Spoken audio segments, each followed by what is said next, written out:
आखिरकार कब तक ये हादसे होते रहेंगे, कब जागेगा प्रशासन। दोनों हादसों में बिजली का करंट बना वजह। अगर ये पता था कि लाखों की भीड़ आएगी तो कोई तैयारी क्यों नहीं करके रखी गई। इन हादसों का जिम्मेदार कौन? आखिर हादसे के बाद ही क्यों प्रशासन सख्त होता है, पहले से क्यों नहीं तैयारियां की जाती? क्या इंसान की जान की कीमत केवल 2 लाख, 4 लाख, 5 लाख, 50,000 मुआवजा बन के ही रह गई है? अभी कुछ दिन पहले कुंभ हुआ था, वहाँ भी एक बहुत बड़ा हादसा हुआ था। क्या अभी तक सरकारों ने या प्रशासन ने इससे कोई सीख नहीं ली? आखिरकार ये हादसा क्यों हुआ, क्या कारण था इस हादसे का, कौन कौन लोग जिम्मेदार हैं इस हादसे के लिए, और हादसे के बाद शासन और प्रशासन की तरफ से क्या कदम उठाए गए? मैं प्रसाद कुमार इन सभी सवालों के जवाब आपको इसी वीडियो में दूंगा, तो बने रहिए हमारे साथ अनफिल्टर के इस एपिसोड।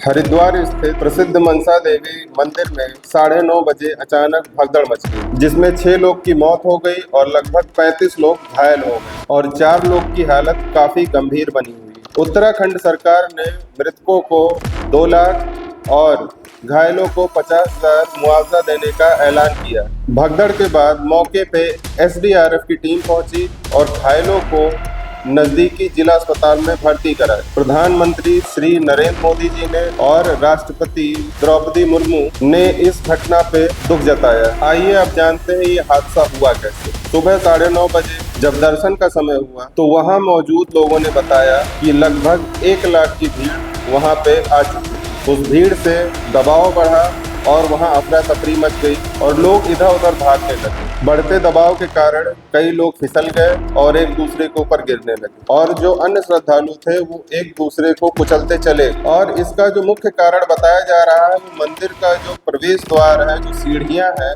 वो काफी सकरी है, जिससे भीड़ बेकाबू हो गई। मंदिर का मार्ग काफी सकरा था और आने जाने का केवल एक ही रास्ता था, लेकिन भगदड़ मचने के बाद श्रद्धालु जान बचाने के लिए सीढ़ियों से भी कूद गए। चश्मदीद ने यह भी बताया कि यहाँ लगभग 1 लाख की भीड़ थी और पुलिस व्यवस्था के नाम पे केवल 2 ही लोग मौजूद थे। और वहाँ मौजूद लोगों ने यह भी बताया कि सीढ़ियाँ पतली थी, रास्ता एक ही था, तो कुछ लोग किनारों पे पहुंचे जहां बिजली के तार थे और वहां कुछ लोग को करंट भी लगा। हरियाली अमावस्या और सावन का तीसरा सोमवार था, तो ये जो भीड़ है ये आना एक लाजमी है।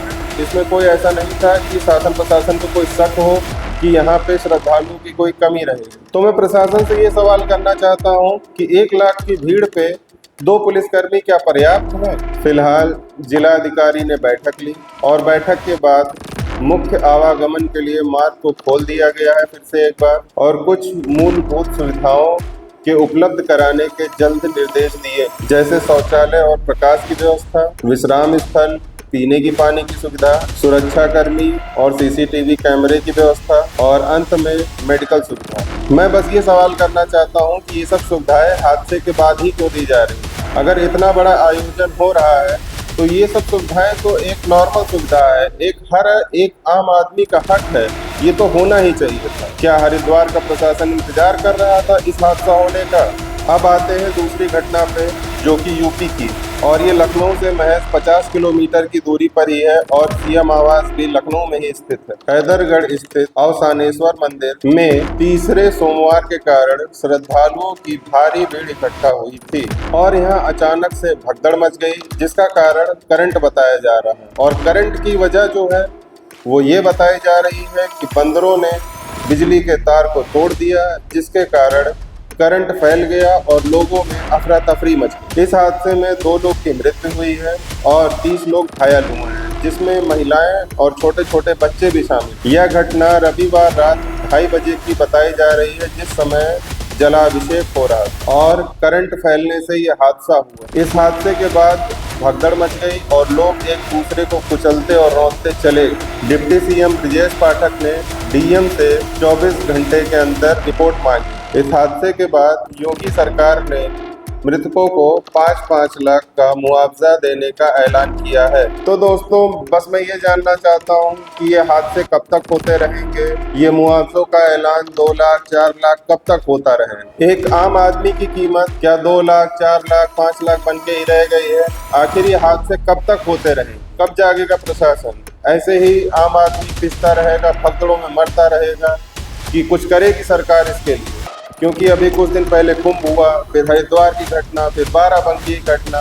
कब तक भाई थक गए हैं ये सब देख देख के कि लोग जा रहे हैं श्रद्धा से और उनकी वहां से वापस आती है क्या लाशें, घायल व्यक्ति वापस आते हैं, अस्पतालों में लोग रो रहे हैं, भगदड़ में लोग पिस रहे हैं, मर रहे हैं। बस करिए, अब बहुत हो गया है। अगर हेलीकॉप्टर से फूल बरसाए जा सकते हैं तो आने जाने के लिए, उनके ठहरने के लिए, उनके खाने पीने रहने के लिए एक सुगम और सरल व्यवस्था भी की जा सकती। तो मैं शासन प्रशासन से ये रिक्वेस्ट करता हूँ कि जितने भी कार्यक्रम हो रहे हैं जिसमें लाखों हजारों की संख्या, करोड़ों की संख्या में श्रद्धालु इकट्ठा हो रहे हैं, वहाँ शासन प्रशासन को बहुत ज़्यादा सख्त रहना चाहिए। पहले से एक गाइडलाइन जारी करनी चाहिए कि कब, कौन, कहाँ, किस तरीके से रुकेगा, कैसे लोगों का मूवमेंट होगा। इस चीज़ को सुनिश्चित पहले से हमें कर लेना चाहिए, जिससे भविष्य में ऐसी घटनाएं ना हो और श्रद्धा के नाम पे लोगों की कीमती जान ना जाए। ऐसी ही जानकारी के लिए हमारे इस चैनल पे बने रहे। जय हिंद, जय भारत।